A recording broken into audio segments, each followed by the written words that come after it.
de estudio en el área jurídica que el derecho es incompetente para mutar a la velocidad del comercio. Es decir, a responder a los nuevos retos que le ofrece el comercio. Comercio que en este siglo XX sabemos que tiene nuevas lógicas, nuevos procesos y principalmente tiene una vocación internacional. Entonces, es en el marco de estos nuevos procesos, de estas nuevas lógicas, que se han creado, se han conformado nuevos órganos, nuevos foros, nuevos principios que buscan precisamente que se materialice la anhelada libre circulación de bienes y servicios. E inclusive se ha llegado a acuerdos que van más allá de lo económico. Por ejemplo, la Alianza del Pacífico. Todos sabemos que el fundamento, la razón de ser de la Alianza del Pacífico es económica, no hay discusión.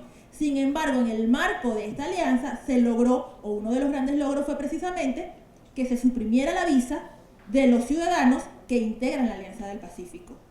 Libre circulación de personas. Entonces, Colombia evidentemente no ha escapado a esta nueva realidad, a estas nuevas dinámicas. Al contrario, en los últimos 20 años el Estado colombiano se ha dedicado a, por ejemplo, ha salido ya en las intervenciones del doctor Fernández Rosa y de los demás compañeros de Chile, la firma de tratados de libre comercio. Bien lo sabemos, Estados Unidos, Canadá, Mercosur, Unión Europea. E igualmente ha adoptado una serie de leyes modelos producidas por organismos internacionales y ha ratificado tratados internacionales en materia de contratación internacional. Entonces, frente a esta realidad, encontramos que esta dinámica precisamente que exige el comercio y la creación de estos órganos de los cuales ya les comenté, encontramos un órgano que es interesante, que ya ha salido a colación también en otras ponencias del día de hoy. Voy a ser muy breve porque realmente de cierta manera los compañeros ya han expuesto un poco las ideas de las que vamos a hablar aquí. Así que tendremos mucho tiempo para hacer las preguntas. Por favor, presenten las preguntas a las monitoras que están por allí. Pero bueno, igual, vuelvo. Encontramos el principio el Instituto de Unificación del Derecho Privado con sede en Roma, que todos conocemos como UNIDROIT. UNIDROIT desde 1940 se ha dedicado precisamente, su meta es la unificación del derecho privado entre los estados, precisamente los estados adscritos a la organización. Es una organización intergubernamental. Y en busca de esta meta, este fin, ha producido una serie de contratos tipos, leyes modelo, principios. De lo que yo les voy a hablar ahorita es precisamente de uno de los instrumentos producidos por UNIDROIT. Bien lo dijo el maestro Fernández Rosas.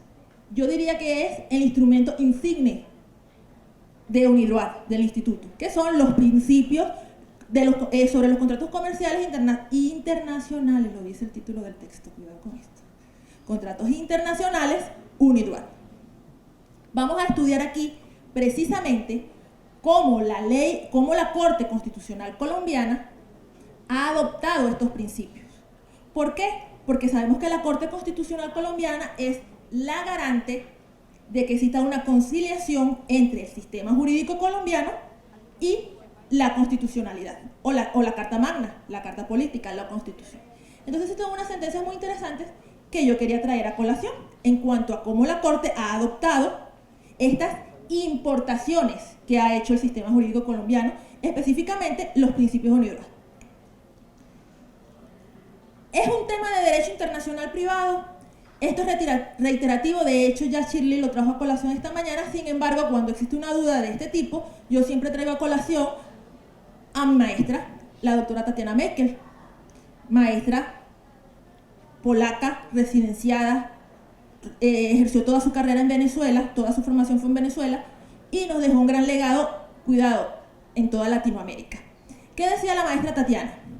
Ella establecía que era fundamental, al referirse al método directo del derecho internacional privado, mis estudiantes saben muy bien cuando hablamos del método directo, estamos hablando de la aplicación de la norma material, cuando existen elementos foráneos, elementos extranjeros, descartando así la norma de conflicto, la norma indirecta, que los estudiantes de derecho internacional privado ya deben estar familiarizados con el concepto. Entonces, ella nos decía que esto, para concluirlo, este derecho material unificado que vendrían a ser los principios UNIDROIT, era un método o se consideraba un método propio del derecho internacional privado. Evidentemente, estamos hablando de un concepto muy amplio del derecho internacional privado. Y quedando claro que es un tema de derecho internacional privado, o por lo menos para parte de la doctrina, es discutible. Ya vimos que el doctor Fernández Rosa nos dio unas ideas un poco más, tal vez un poco más actualizadas. Tomemos en cuenta que la doctora Tatiana, de hecho, ya murió mayor en el año 2006, después de dejar este legado. Sin embargo, yo soy partidaria, evidentemente, en esa escuela me formé y es lo que les estoy transmitiendo, más que estoy de acuerdo. Entonces, encontramos esta línea jurisprudencial, vamos a llamarla línea, tal vez en la conclusión, o la gran conclusión sea que hablar de línea jurisprudencial tal vez sea un poco ambicioso. Sin embargo, encontramos 4 sentencias de la Corte Constitucional Colombiana donde se hace alusión o se habla de estos principios UNIDROIT, y ya se los voy a presentar. La primera sentencia es la 448 de 1994 de la Corte Constitucional. Recordemos que los principios UNIDROIT tienen versión 1994, 2004 y 2010, que es la vigente. Para 1994, esta sentencia precisamente establece el control automático de constitucionalidad en relación a la incorporación del Estatuto Orgánico de UNIDROIT mediante la Ley 32 de 1992. Es decir, lo que establece esta sentencia es si este estatuto, es decir, incorporarse o la incorporación de Colombia al Instituto de UNIDROIT era constitucional o no. Eso fue lo que decidió o lo que conoció la Corte Constitucional, y establece la Corte precisamente en este deber que tiene el sistema jurídico colombiano, primero de internacionalización, segundo de desarrollar procesos de integración, que lo establece el artículo 226 y 227, que sí era constitucional. Dice la Corte textualmente: la promoción de elementos normativos del derecho privado de carácter uniforme para el concierto de las naciones resulta un elemento civilizado. No se habla de los principios UNIDROIT, evidentemente. Pero me pareció interesante establecer este primer criterio que establece la Corte a la hora de adoptar el estatuto. Luego, encontramos la sentencia C-155 de 2007 de la Corte, que establece el fallo analiza la presunta inconstitucionalidad del artículo 7 de la Ley 963 de 2005, que establece la estabilidad jurídica para los inversionistas extranjeros en Colombia y que prevé la posibilidad de incluir una cláusula compromisoria que designe como derecho aplicable al colombiano mediante arbitramiento nacional. Para serles muy sinceras y para confesarles, realmente la Corte Constitucional no alude a los principios UNIDROIT en su sentencia. El que alude a los principios UNIDROIT es el demandante. ¿Ok? Los trae a colación y establece que para cualquier inversionista, dice el demandante, puede convenir una cláusula de estabilización del derecho nacional aplicable de reajuste sin necesidad de someterse a la Ley 963 de inversión. ¿Por qué? Porque él dice que perfectamente se puede ir, o el inversionista puede ir a arbitramiento nacional y establecer como aplicable el derecho colombiano sin necesidad de acudir a esta ley. ¿Por qué? Porque así lo establece, y aquí viene la mención, la lex mercatoria y los principios UNIDROIT y el postulado de la autonomía de la voluntad conflictual. ¿Ok? Esta es la mención que hace el demandante. ¿Qué dice la Corte? La Corte ni siquiera hace mención de los principios UNIDROIT, ni hace mención de la ley mercatoria, y ni siquiera le da la razón al demandante. Pero vale la acotación, porque me parece de cierta manera acertada, por lo menos la mención que hizo el demandante al respecto.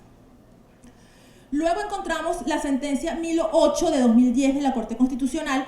Esta me parece una sentencia bien interesante porque es la sentencia de las 4 la que realmente, o donde realmente la Corte Constitucional, para hacer una interpretación de la inconstitucionalidad, mejor dicho, para hacer la interpretación de la constitucionalidad del artículo 1616 del Código Civil, hace, para su interpretación, aplica los principios UNIDROIT, los menciona y de hecho hace un análisis comparativo. Establece que el artículo, realmente principio 7.44 de los principios UNIDROIT, que regula la responsabilidad de la parte incumplidora solo por los daños previstos a que razonablemente podría haber previsto. Entonces, la Corte Constitucional, que dice que este artículo 1616 se ajusta a este principio de UNIDROIT 7.44 y de hecho establece al final que La responsabilidad que regula o que establece este artículo responde a la idea de la responsabilidad subjetiva que se desarrolla en la contratación internacional. Esta sí fue una adopción y una interpretación de los principios de UNIDROIT mediante o a través de la Corte Constitucional. Luego tenemos la última, aquí hablamos de una mención en la sentencia C-934 de 2013 de la Corte Constitucional. Es la más reciente y se hizo mención a los principios de UNIDROIT, pero realmente no fue la Corte en su sentencia. Lo que sucede es que la Corte Constitucional pide un concepto, una opinión a la Cámara de Abogados Comercialistas. Y la Cámara da un concepto y en este concepto nombra o menciona o explica los principios de UNIDROIT o hace una referencia realmente. ¿Y por qué? Porque establece que en esta sentencia se discutía sobre la constitucionalidad del artículo 900 del Código de Comercio, que regula la anulabilidad del negocio jurídico. Entonces, la Cámara en su concepto establece que los instrumentos modernos, por ejemplo, los principios de UNIDROIT de 2010, consagran el derecho a anular un contrato en un tiempo razonable, después que las partes impugnantes conoció o podría ignorar los hechos o pudo obrar libremente. Entonces, insisto, vuelvo a ser sincera, vuelvo a confesar, la Corte no, ni siquiera, con la sentencia anterior, pensábamos que ya había una evolución, pensamos ya la Corte Constitucional está tomando en cuenta la ley mercatoria, la está aplicando directamente de derecho material unificado, pero vemos una evolución cuando vemos que la Cámara de Comercialistas estableció su concepto y ni siquiera la Corte Constitucional la tomó en cuenta a la hora de decidir. Ya para concluir, porque realmente este es un esquema que un poco trata de explicar las 4 sentencias que les acabo de mencionar. ¿Qué les puedo decir? ¿Qué les puedo decir para concluir? Podemos hablar de una línea jurisprudencial, de una tendencia con 4 sentencias, en las cuales solo una hace un análisis de comparado y las otras sentencias simplemente son una mera mención que ni siquiera hace la Corte, sino las partes, o podríamos decir partes involucradas. Evidentemente no. No existe una tendencia consolidada. Sin embargo, a mí sí me parece interesante traer a colación esta interpretación, o mejor dicho, este avance. Hay mucho por recorrer en cuanto a la incorporación, a la importación de este derecho material unificado en el sistema jurídico colombiano. Pero, insisto, comparados tal vez con otros sistemas, hay un avance y ahí está. Y es aquí donde está la riqueza, o la pequeña riqueza del derecho internacional privado.